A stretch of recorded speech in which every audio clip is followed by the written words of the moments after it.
Nahulog to. Bismil, bigat to. Ayan guys. May panibagong vlog na naman tayo ngayon. Ayan. May customer tayo, isang XR150. Ito yung sira ng motor niya guys. Nag-slide na yung lining niya. Hindi na kumakagat yung clutch lining. Pag maka-fifth gear na siya, humihingaw yung motor. Nasa-slide na. Hindi na kumakagat ang lining. Yan guys. Masyadong sunog na yung lining ng motor ni sir. Shoutout pala sa may-ari. Ayan. Ayan guys. Babad muna natin sa langis yung... Kasi guys, pinayos ko kasi may trip kami bukas.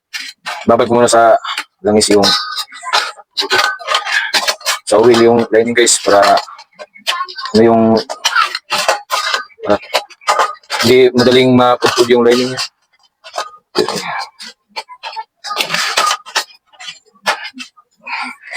Nagawa to ni sir guys kasi may pupuntahan silang trail site doon sa bundok sa Manurigaw sa Marumagpak course.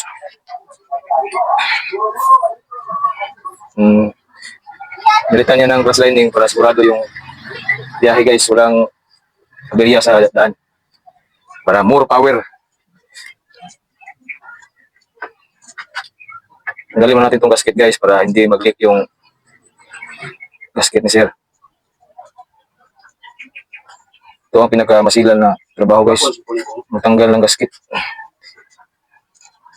Ingat lang sa pag-kiskis ng gasket guys, baka matamaan yung makina.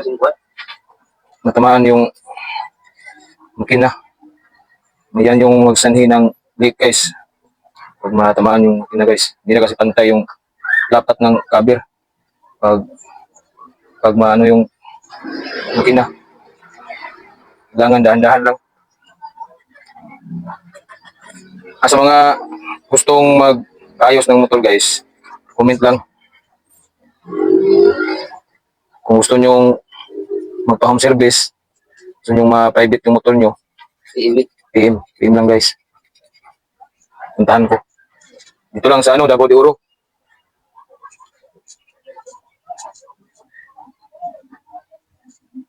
Yan. At paki-follow na rin ang Facebook page ko guys. Tito Anoy TV. Please support my vlog. Sa gustong pumunta ng Manurigaw guys, PM nyo lang si Junjun Garban.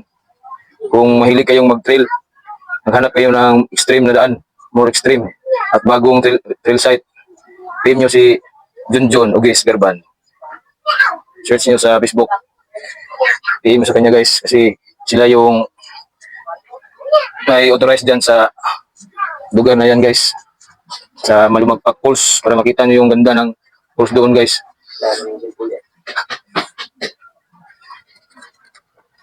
Yan guys, dahan-dahan lang, kunting tiyaga. Pag may tiyaga guys, may nilaga guys. Shoutout pala sa mga followers ko dyan sa walang sawang pagsuporta.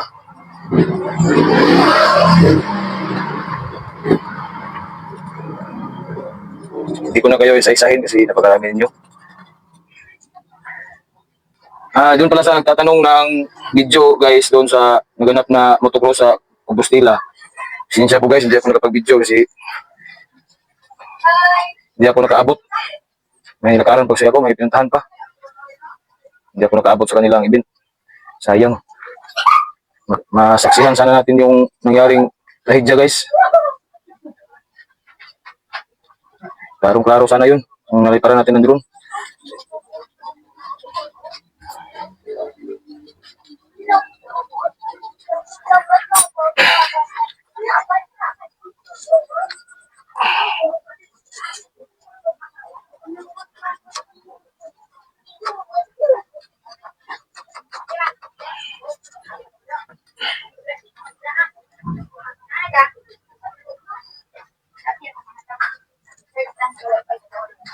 Yan guys, kunti na lang guys. Kabit na natin yung lining ngayon pagkatapos nito. Dandahan lang. Hindi kailangang mamadaliin guys. Kasi baka matamaan yung makina. Mag-cause ng leak guys. Hindi pwedeng wala kang pasensya sa ganitong trabaho. Dandahan lang. Shout out pala sa asawa ko. Hindi siya papayag. Pupunta ako, sama ako sa kanila. Ganda sana ng drone shot doon. Kahit arkilahan ako ng 2K guys, hindi pa rin papayag asawa ko.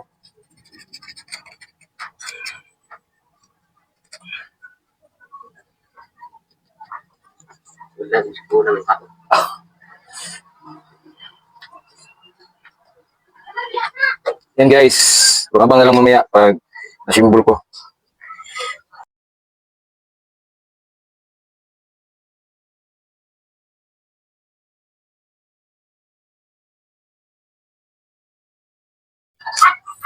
Yan guys, tapos na tayong maglinis ng makina guys. Kabit na natin yung clutch lining. Sa pagkabit ng clutch lining guys, ito yung tandaan nyo guys, dapat hindi dapat mabaliktad itong plate nya guys, yung clutch plate. Itong matulis na part guys, ito yung dapat ganun, nasa ibabaw. Yan guys, pakita ko sa inyo guys ha. Una, lining yung kabit guys. Pagkatapos, itong plate, itong matulis na part, kailangan nasa ibabaw. Yan guys, yan yung posisyon nya. Yan. Tapos, clutch lining na naman. Sa lahat ng mga mekaniko, alam na nila itong paano ito ikabit, yung tamang paraan.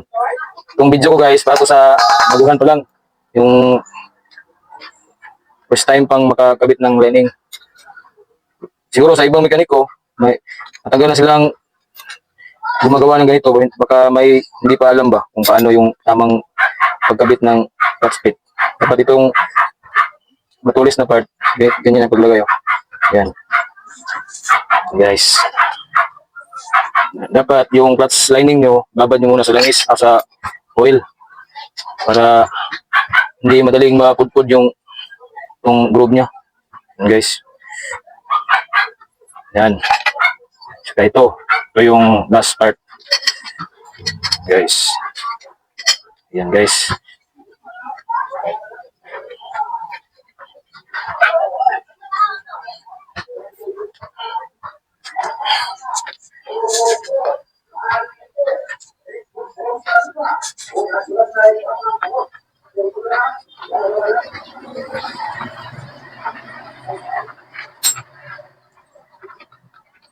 Sa kakabit pala ng lining guys, dapat hindi mataas yung pasensya mo kasi tagal kasi yung proseso. Kailangan sa bawat trabaho mo may tsaga, full of heart yung trabaho guys. Yan, para enjoy lang ba, enjoy. Kasi kung yung trabaho mo minamadali, marami kasing diyan nag-umpisa yung back job. Pag yung trabaho minamadali. Tsaka rin sa mga customer na magpapagawa ng motor, kailangan talaga may oras. Para hindi ma-pressure yung pag-ayos ng motor, mekaniko. Sa pagkabit pa ng ganito guys, kung gamit na ganitong tools, dandahan lang guys. Saka hindi ito yung gamitin nyo pag ibitan nyo baka maputol yung bolt dun sa mga sa mga baguhan. Pero sa katulad kung may tas na video yung experience, okay lang kasi natatansya ko na. Nakontrol ko na yung niya, higpit. Kailangan pantay. Hindi pa ganun. Yung paghigpit dito una, tapos dito paano ba pa cross pala, cross. Yan ang mga technique guys para iwas sa damage. Kasi kung paghigpit mo pa ganun or pa ganun, yun ang cause na mabali itong arm niya, mapuputol. Kasi vertical ang ganun. Delikado. Dito, okay lang pag okay gamitin ang ganitong tools pag dito ka na sa nut ng ano, that's drum. So, lance nut. Kasi kailangan talaga higpit.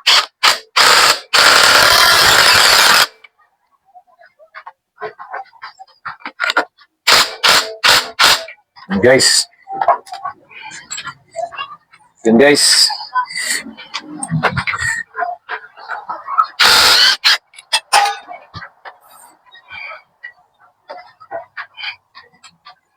May naiwan guys. Buti na lang nakita ko guys ito. Washer. Sa mga magkakabit, kailangan hindi talaga ito makalimutan. Kasi hindi gagana yung clutch pag wala itong washer. Yan guys.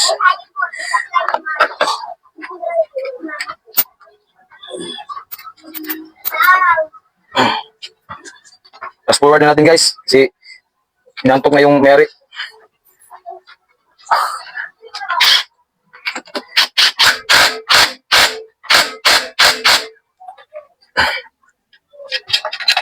So, bearing.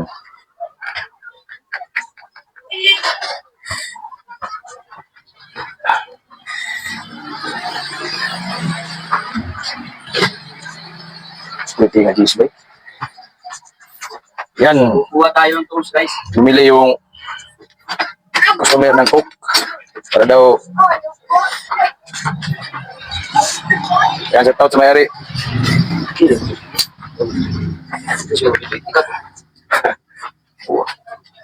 Cut.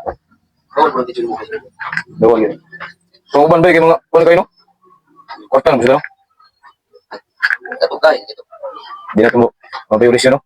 Ang ngita na yung makapasok sila ha? Kaya unang na ilahaning ano na sila? Oo. Yan eh. Ang ngita na yung magmugukod ba? Taka ng uban. Tapunan ng gani. Tapunan ng uban.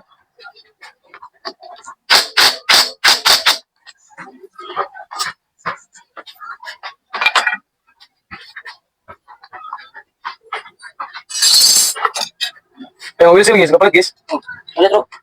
Mas dito.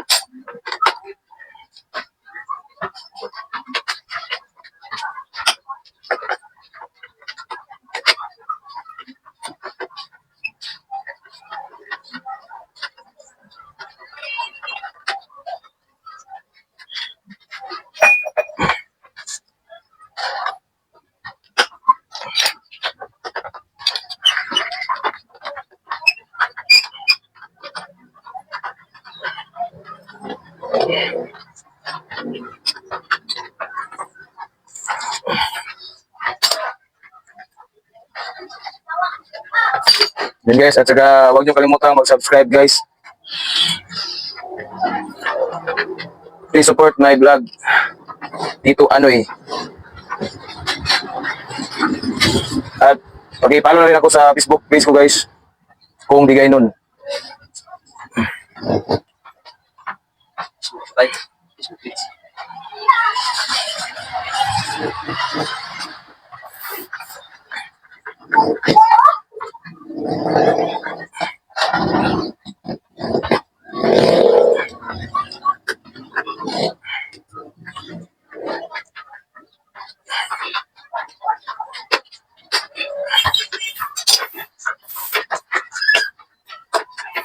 And guys, saka magpapalit tayo ng wheel seal ito guys. Kasi may tagas yung ano sir, clutch wheel seal.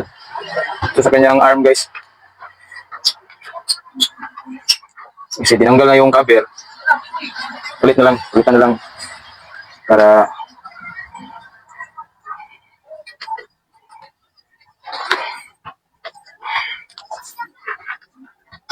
sige, ini, lukol pagit. Ito yung oil seal guys, yung ikabit guys. Ito yung luma. Ito yung bago. Parang luma na rin.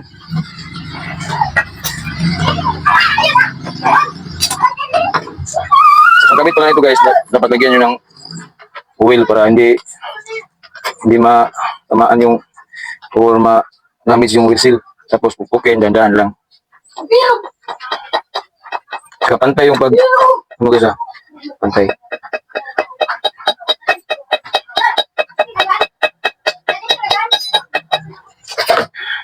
Kunin nyo yung kanyang old na wheel seal tapos ganyan.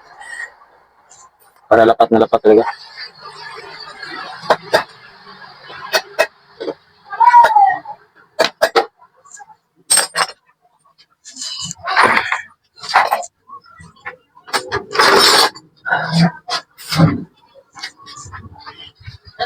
Idol! Idol! Shout out! Idol Works! Ha? Nama si Kwan. Kita kami gabi. Sa Jubin. Kami nagsabay yung. Ay, pares eh.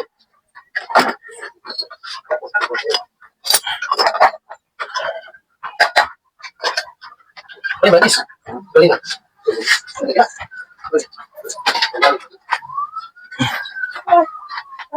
Ano po eh? Wala ka lang juti dulu. Si. Ha? Hindi ko na ako, Rodriguez.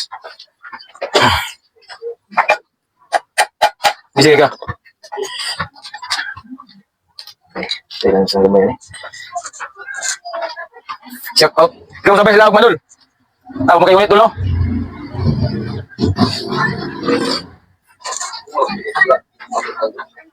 Dawai lang sa gagmay, dawai lang sa gagmay be. Ito na pagkada. Bungog na bungog. Okay, bungog. Oo. Mo, bila dia sekolah lagi. Ay nakuan. Puwil na puwil. Ha? Gamay ko na.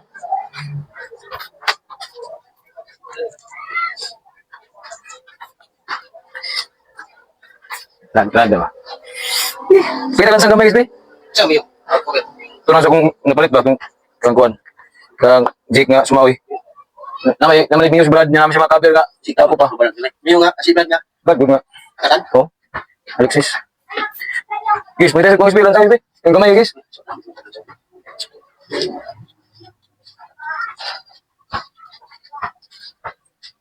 Ba't gusto? Kuya. Ako na sa likod pang taya, buang ay. Ako mahipos. Bet lang gatog din. Grabe bibuha gabi eh. Tumayo ka lang, kita ang papel mo. Dali daw. Dali na ay gadre. Yung ka ulit kon. Ito, wala ka ito. Ito, ito. Ha? Ibu ka sila. Wala ni kumain sa wala ka. Kahit kayo guys, ang bago gusto.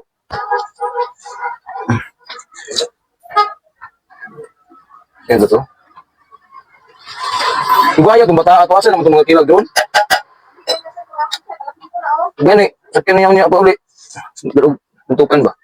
Doon ako gilahan. 900 ba yun? 1.5 niya. Tungwa mi. Ito pa, wala si Juan. Laga. Ay, ang galing.